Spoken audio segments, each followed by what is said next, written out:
I remember the smell of the fresh paint as I stepped into the gallery, the sharp tang of whitewashes mingling with the soft scent of polished wood. The late afternoon sun cast golden slants across the floor, illuminating the various pieces of art that hung on the walls. Excitement fluttered in my chest, not just for the artwork displayed, but for the people I was about to see. My friends and fellow artists had gathered for the opening of my first solo exhibit. I had poured every ounce of my soul into these paintings, and now they were on display for the world to see. It wasn't just my day, it was our day. I walked through the gallery, the vibrant colors of the paintings drawing me in deep. I could hear the gentle murmur of conversations mingling with laughter. "Myra, over here." I glanced to my left and saw Clara, my best friend since childhood, her blonde hair catching the sunlight like spun gold. She waved energetically, her bright purple dress swirling around her as she rushed toward me. "You did it, I'm so proud of you." She hugged me tightly and I felt warmth radiating from her. "I can't believe this is all yours." I pulled back slightly, holding her shoulders, and took a moment to really look at her. Clara's blue eyes sparkled with enthusiasm, her cheeks flushed from excitement. "Thank you, it feels unreal," I said, my voice trembling a little as I fought the urge to cry. "Isn't it amazing? Look at how everyone admires your work." Clara gestured widely, and I could hardly contain my smile as I scanned the room filled with eager patrons. Some were admiring my brushstrokes, while others were lost in thought as they stood in front of each piece. "I really couldn't have done this without you, Clara," I said sincerely. "You have been my rock through all the late-night painting sessions and panic attacks." "Please, that's what friends are for," she replied, waving it off modestly. Just then the gallery door swung open with a creak, interrupting our moment. My heart sank as I saw him. It was Kyle, my older brother, his tall frame outlined against the sunlight. Usually his presence would fill me with a sense of comfort, but today a swirl of mixed emotions turned in my stomach. He had promised he would be here, and yet to see him now felt like a shadow looming over my bright day. I had always looked up to Kyle, but after the recent falling out, it was harder to shake off the bitterness that painted my thoughts. "Myra," he called out, his deep voice cutting through the noise of the crowd. My heart raced as he approached, his brown hair falling into his eyes, a casual act that he never seemed to grow out of. "Wow, this place looks incredible," he said with genuine admiration as he approached me, stopping just shy of wrapping me in an embrace. I stayed still, trying to read his expression. "Thank you," I replied, my voice barely above a whisper. I'm glad you could make it." He looked around, then back at me, a hint of hesitation in his gaze. "I wouldn't miss it, sis." The word sis didn't feel right coming from him, not after the argument we had a month prior. It felt like a reminder of everything I had lost, so much so that I could hardly bear to look at him directly. "Are you enjoying it?" he asked, his eyes shifting back to the paintings. "Yeah, I guess." "It's a little overwhelming," I said, forcing myself to speak calmly. "I still can't believe it's actually happening." "You've worked really hard for this," he said, his tone uncharacteristically serious. "Even if we haven't really talked lately, I want you to know that I always believed you would get here." I searched his expression for sincerity, but the tension in the air was palpable. I felt something stir in me, a desire to address our fractured relationship, but the thought of bringing up old wounds on my big day made my head spin. So I focused on the art surrounding us instead. "Yeah, well, I just wanted it to be perfect," I commented, glancing over at the large canvas I called Fractured Dreams, a chaotic whirlwind of colors depicting a shattered world mended with golden threads. "Perfect isn't everything, though," Kyle replied quietly, lingering on the painting. "Sometimes the cracks tell more of a story than the perfect surface." I blinked at him, startled at the depth behind his words. Did he mean to imply something about us? I brushed my hair behind my ear, anxious to shift the mood. "I guess so," I said, my voice trembling slightly. "What do you think? Does the piece reflect how I feel about, well, us?" Kyle's face tightened for an instant. He seemed to get caught up in the emotions that hung heavily in the air between us. "It's your story to tell," he replied slowly, his eyes locking onto mine, his vulnerability spilling into the moment. "It's about what you want to say, not what anyone expects you to say." I felt my heart beating faster, my mind racing with questions I wanted to ask and matters I wanted to resolve. "I wish," my voice trailed off, frustration creeping in as I bit my lip. But at that moment Clara returned, her eyes dancing with energy. "Hey, you two. Stop getting all deep, it's a celebration. Myra, there are so many people here who love your work, come on." She pulled me away, trailing her excitement behind her like confetti. Kyle stepped back, his expression unreadable, and I felt a pang of regret as I glanced back at him. But Clara was right, this day was for me and I had to keep moving forward. The crowd swirled around us, laughter echoed off the walls, and I immersed myself in joyful conversations with fellow artists and friends who congratulated me on my work. I laughed and chatted, sharing stories behind my pieces, feeling like a star under the bright gallery lights. Yet even amid the celebrations, Kyle's eyes lingered in my mind, the way they had searched my soul as if looking for a way back to where we had once been. As the afternoon slipped into evening, I stood by my favorite painting, a depiction of two figures holding hands amidst a swirling storm, the vibrant colors swirling like a chaotic sea. "I'll call it together," I told a couple admiring the piece, my heart swelling with pride. It captures the struggle of staying united when everything else feels like it is falling apart. They nodded, moved by my words. It's beautiful, you have a real talent, one of them replied, his partner beaming at me in admiration. Thank you, it means a lot to hear that, I said, feeling a genuine smile spread across my face. But despite the compliments, a part of me felt tethered to the troubled memory of Kyle. I turned my focus to the vibrant conversations around me, but as the evening wore on, I noticed him standing at the edge of the crowd, arms crossed, observing me with an expression I couldn't decipher. He looked lost amidst the joy, engulfed in his own thoughts that clashed with my bright day. When I finally finished talking, I took a deep breath, my heart racing as I decided to approach him. Kyle, I said softly, drawing close. He looked up, his expression shifting, the walls he always built around himself rising again. Hey, how are you? I noticed the way his posture seemed to tense. I'm good, he replied, the distance in his voice evident. Congratulations on the show. Thank you, I said, feeling a lump in my throat. I really wanted you to be here. I showed up, didn't I? He replied defensively, and I flinched at the tone that pressed against my chest like a weight. It's not like I meant to, I know, I interrupted, frustrated. It's just it feels like there's so much we need to talk about, and I thought tonight would be better. What do you want me to say, Myra? He challenged, his brows furrowing. I supported you, did I? Supporting me isn't just showing up. I need my brother back, and after everything that happened, you think this is easy for me? He shot back, some of the tension breaking free, revealing hurt beneath his surface. There's a lot of pain on both sides. I stepped back, caught off guard by his anger. I know that, but this isn't just about us anymore. We used to be close, but now everything feels like a battlefield. I wish. I hesitated, searching for the right words to mend what felt irreparably broken. I want us to go back to the way things were. He shook his head, his eyes softening under the weight of my plea. We can't go back to what we once had, Myra. That was gone the moment I chose college over staying home to help you. You made the best decision for your life, I assured him, my voice trembling. But I needed you then, I needed my brother. And I needed you too. He said sharply, the honesty behind his words piercing my heart. I took a step back, trying to breathe through the wave of emotions crashing around us. The laughter and conversation around us seemed to fade, leaving only echoes of our past to resonate in the quiet space we occupied together. I could feel tears prick at my eyes, not from anger but from the sheer weight of disappointment and frustration. I'm not trying to blame you, I murmured. I just feel like I am losing you and it hurts. Maybe I feel the same way, Myra, he confessed, his voice softer, pain evident in his tone. Maybe I just don't know how to fix it. I opened my mouth to say something more, but the gallery door swung wide open and we both turned to see our mother standing there, her vibrant scarf billowing slightly in the breeze. There you are, I was looking for you too, she exclaimed, her face lighting up in a warm smile. Myra, everyone wants to take photos with you. Come on, time to celebrate. The moment was shattered, and for a slice of time I wanted to scream at her for interrupting. Yet ultimately I felt a strange mix of relief and annoyance. I didn't want everyone else to see our family in disarray. Yeah, okay, I managed to say, stepping back into the crowd. Kyle remained quiet, a silence hanging thickly between us like an unfinished canvas. But before I walked away, I glanced at him one last time, searching for a glimmer of hope that we could salvage what was left of our relationship. And perhaps one day we would find a way to heal. The heaviness of an unspoken frustration anchored my thoughts, but I forced my best smile as I prepared to face the crowd, knowing that tonight was supposed to be a celebration. But I could feel the strains of siblinghood hanging in the air, a reminder that revenge was not always an external battle. Sometimes it simmered quietly within, waiting for the right moment to unleash its power. I woke up the next morning, the sunlight bleeding through the thin curtains of my bedroom in Elmsworth City. The world outside was bright and bustling, oblivious to the storm brewing within me. The events of the previous night rushed back like a wave crashing against rocks, and I sat up in bed, my heart hammering in my chest. My phone was lying on the nightstand, and I reached for it, my fingers trembling slightly as I unlocked the screen. There it was, my reminder, a message from Jenna confirming that we were still on for today. I had given her a half-hearted promise to meet up, and now dread settled in my stomach.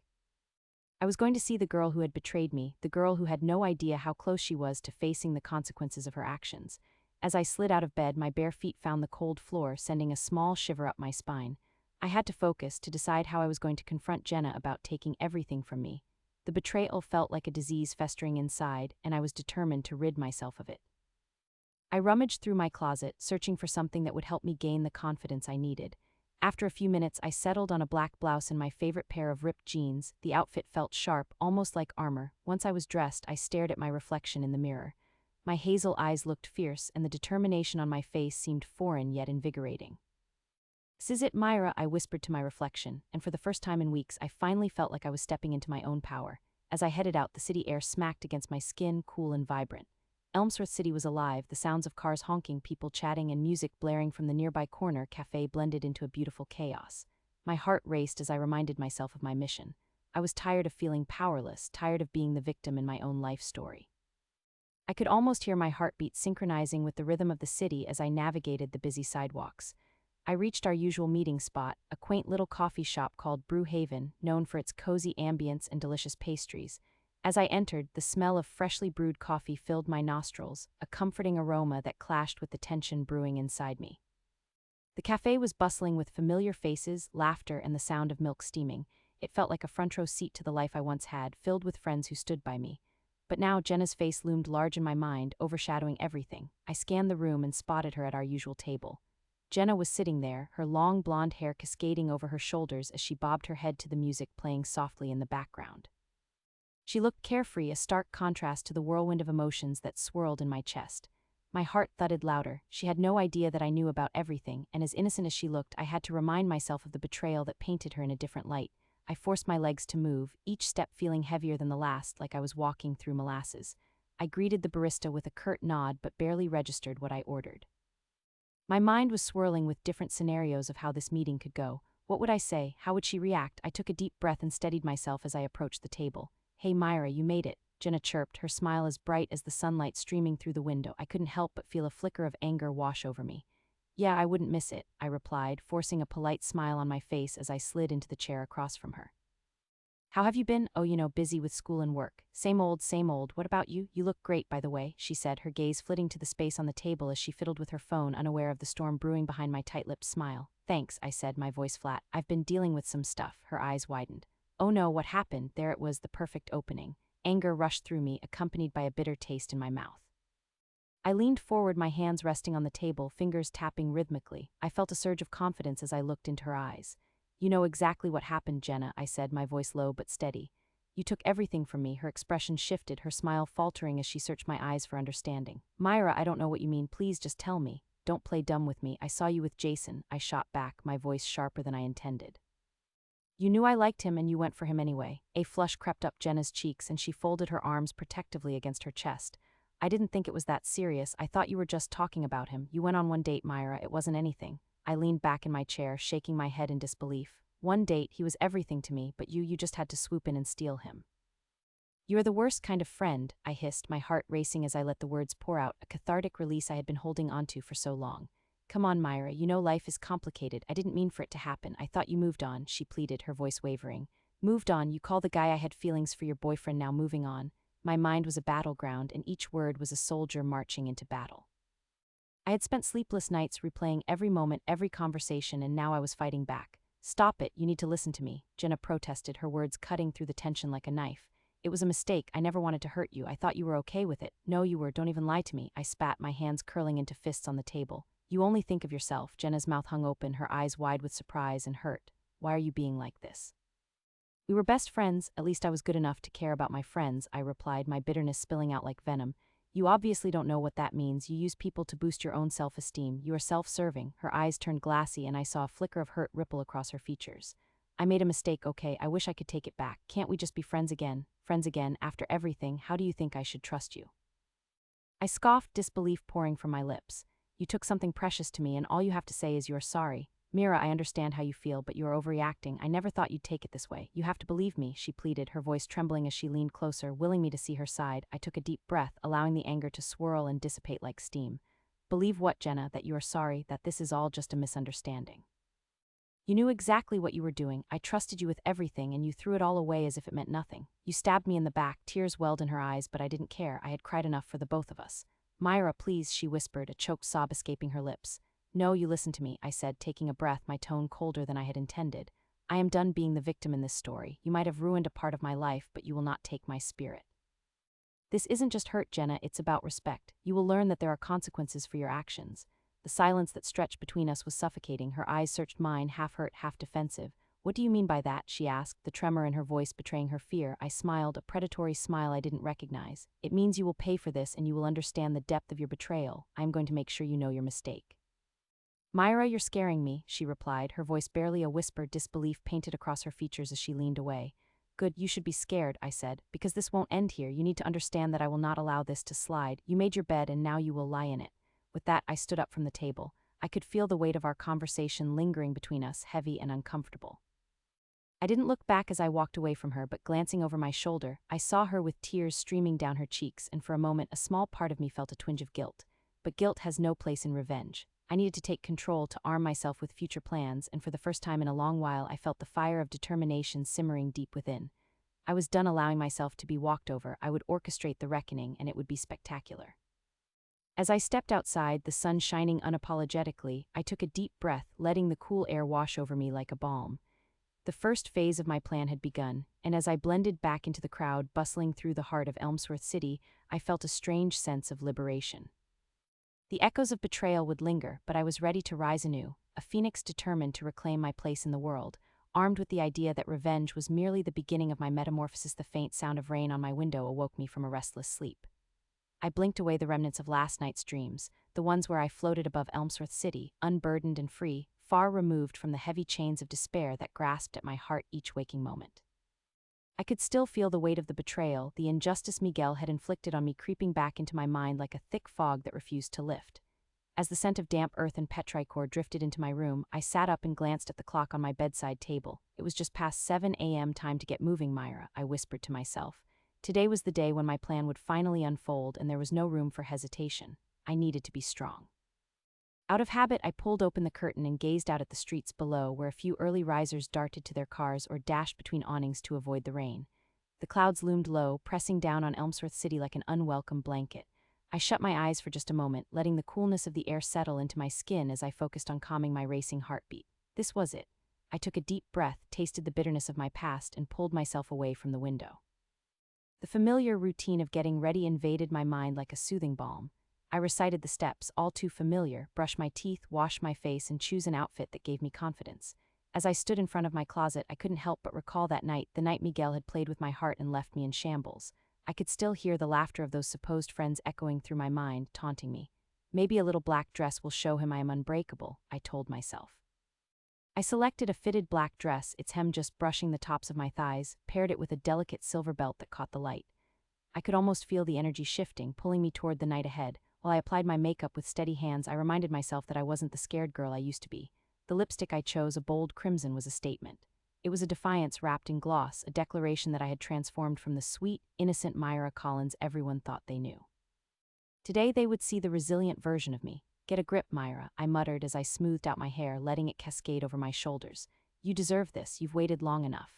After tossing on a pair of sleek black heels that clicked against the hardwood floor, I grabbed my purse and headed out into the damp world. Even though the clouds threatened more rain, I felt a spark of determination burning within me. I knew where I needed to go. My heart raced with every step I took. I would confront Miguel and regain what he had stolen from me, my spirit, my dignity, and my pride. The coffee shop on the corner was my first stop. I pushed the door open and the chime overhead rang out like a warning bell. The aroma of freshly brewed coffee mixed with chocolate immediately wrapped around me, easing the tension in my shoulders. I slowly walked to the counter where Jess, the barista with purple-streaked hair, was preparing an order. Myra, you look fantastic. Big plans today? She asked, flashing me a warm smile. Just a little something to take care of, Jess. Can I get a black coffee, please? I replied, forcing my lips to curl up in a casual smile as I fished out a couple of dollars from my purse. Of course, you know I just love that dress. You should flaunt it more. Thanks, I chuckled lightly, the sound sharper than I intended. Jess didn't need to know how much I needed this self-assured facade to quiet the storm stirring within me.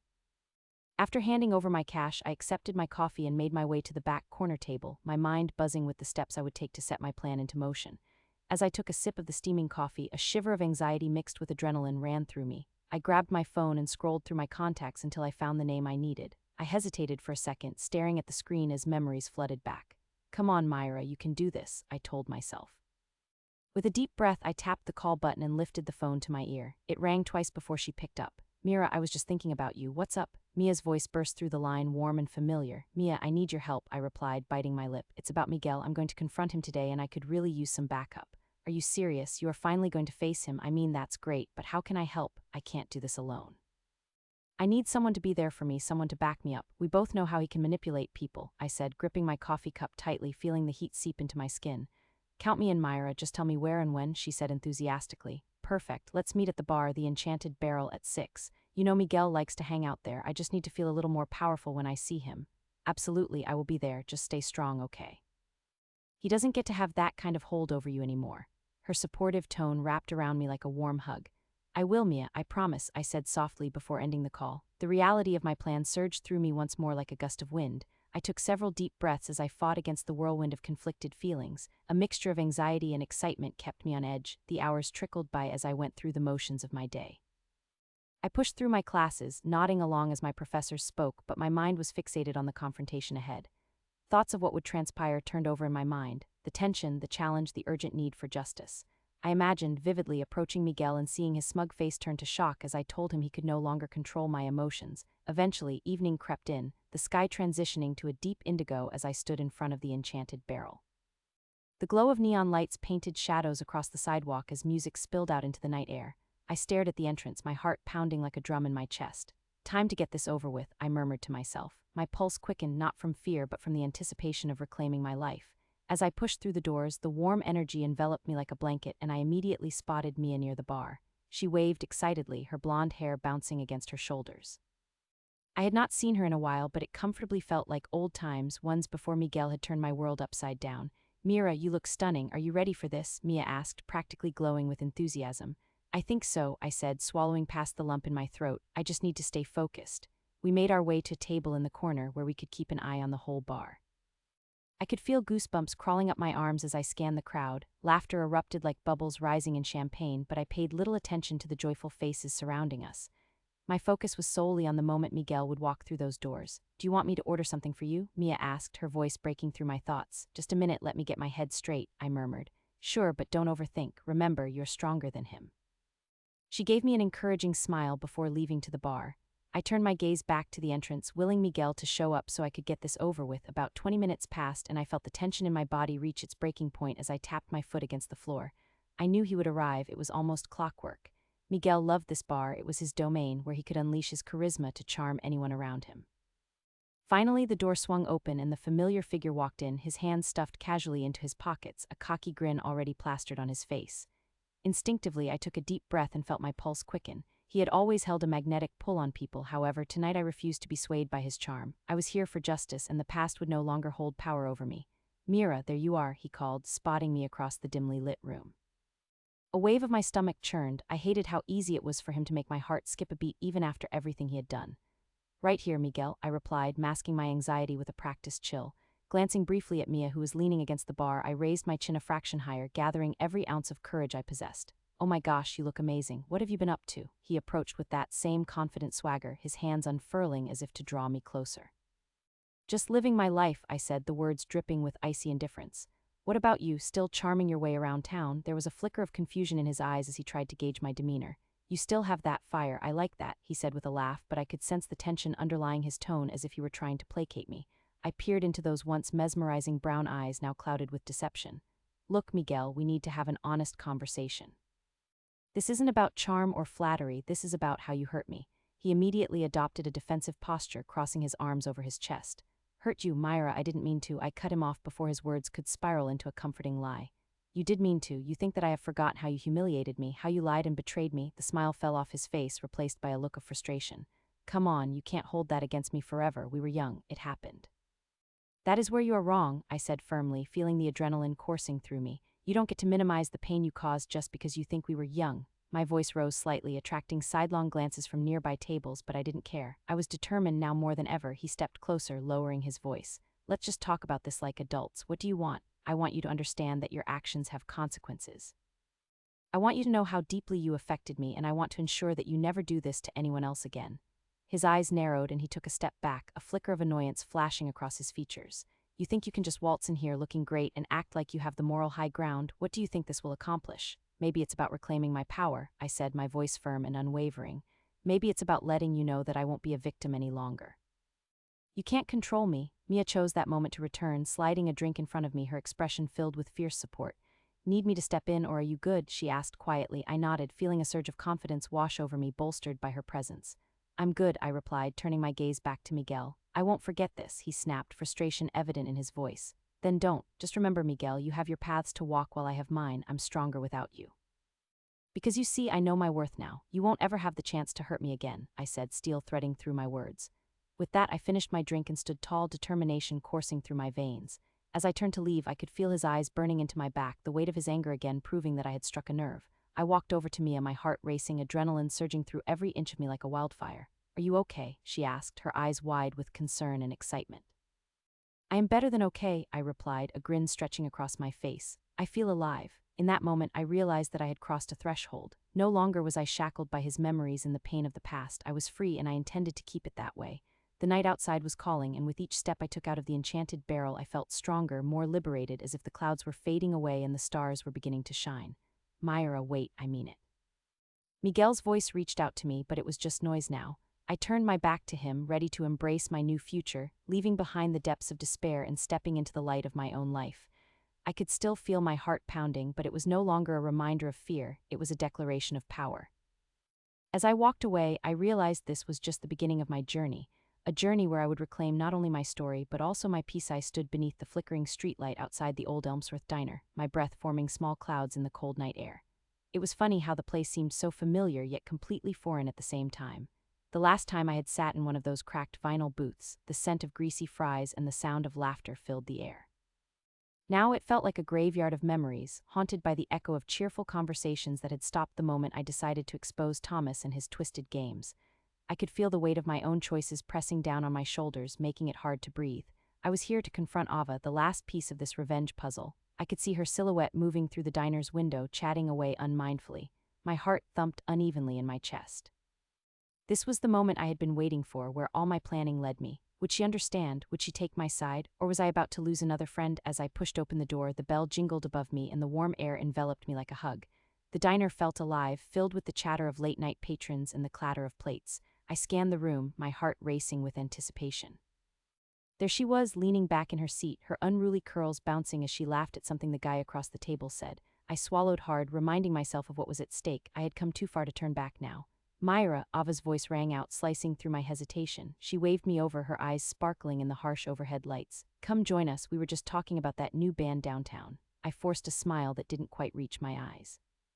My stomach knotted as I pulled out a chair opposite her. "Actually, Ava, I need to talk to you, it's important." The laughter around the table faded and I could see curiosity flit across her face. "Okay, what's up?" I took a deep breath, letting the warm smell of coffee and pie wrap around me like a comfort blanket, even as my insides churned with tension. "It's about Thomas." Her expression shifted, a shadow passing over her features. "Thomas, what about him? Did he say something?" "He hurt me, Ava." I held her gaze, forcing my voice to remain steady. "He played with my trust, my feelings. It wasn't just a game to him, it was always meant to hurt." Ava's brow furrowed. "What do you mean?" I leaned in closer, my pulse quickening as I recalled the darkest moments of our shared history. "You know how he can be, charming one moment, cruel the next. I thought we were friends, but he was just using me to get ahead, pushing me out of the way so he could shine." "I can't believe he would do that," she said, her voice barely above a whisper. "Are you sure?" "Absolutely." I felt the familiar burn of anger creeping into my chest. "He used you too, you have to see that." "But he's always been there for me. I thought he cared," she replied, her voice wavering as her eyes began to gloss over. "Cared or cared about the image he created?" I countered, unable to hold back now. Each word felt like a weight lifted, yet a new heaviness settled in my stomach. "Do you remember how he had that weird hold over all of us, making us feel special and then taking it away to keep us on our toes? It was his control that was twisted." My heart raced as I continued. "You have to understand, he's not the person you think he is. He's harmful and he's about to hurt me again." Ava looked down at her hands, her manicured nails digging into the formica table as she processed my words. "What are you trying to say, that we should just abandon him?" "No," I exclaimed, my eyes wide with urgency. "But we need to face him together. I can't do this alone." "Face him how?" she asked, still struggling to reconcile her feelings. "What do you have in mind?" I could see doubt lingering in her eyes, but a flicker of determination ignited within me. "I've been collecting evidence, text messages, videos from parties when he made fun of us behind our backs, everything that shows who he really is. We need to expose him, push him out of our lives once and for all." The weight of my words hung in the air like a storm cloud. I watched Ava's face closely, searching for any hint of agreement. "You know he won't go down quietly," she finally said, her voice low. "He's popular, Myra. People like him. Maybe because no one knows the truth about him, but we do. We can stand together and finally end this." I could feel hope creeping back into my chest, but countered it with the fear of possible rejection. "Can you really keep standing by someone like that?" She looked conflicted, her expression softening. "What are you planning?" "I need help gathering more evidence to present to everyone in Elmsworth. We can't just let him keep ruining lives and get away with it." Her fingers tapped nervously against the table as she wrestled with her thoughts. "You know it's dangerous, right, if he finds out?" "Then we make sure he doesn't," I interrupted. "We stick to the shadows, gather what we need, and reveal his true nature when we're ready." Ava took a deep breath, studying me with her dark, hesitant eyes. If we do this, we can't turn back. Are you really ready for that? I nodded solemnly, a fire igniting within me. This isn't just about me anymore. It's about everyone he's ever manipulated, everyone he's hurt, including you. The realization seemed to dawn on her then, her jaw tightening as she absorbed the weight of my words. You're right, she finally said, and a hint of steel edged into her voice. We need to see this through. I'll help you, whatever it takes. I could hardly contain my relief. The tension I had felt dissipated, leaving behind an exhilarating sense of purpose. We can do this, Ava, together. All right, then where do we start? I leaned back, scanning the diner again, but this time with different eyes, seeing beyond the flickering lights and greasy tables. First, let's scope out at the next party Thomas is throwing. I know he'll be gathering everyone. We can gather as much evidence as possible. Isn't that risky? I wouldn't want it any other way. Ava laughed lightly, but it mingled with a nervous energy. You're crazy, you know that. Crazy enough to take him down, I shot back with a smirk. She rolled her eyes but cracked a smile, and I felt a swell of gratitude flood through me. All right, what's our next step? We need to set up a plan, find a way to weave ourselves into his world without him getting suspicious. We can work discreetly amongst his friends while collecting our evidence. Okay, we just have to stay one step ahead of him, she said, her brows furrowed in concentration as she mentally mapped everything out. I'll text you when I find out about the next party. We can go together and I can take notes. I nodded, feeling that delicate thread of camaraderie weaving itself back between us as we focused on our mission. And I'll gather the texts and videos. With everything in place, we can make sure he can't weasel his way out of this.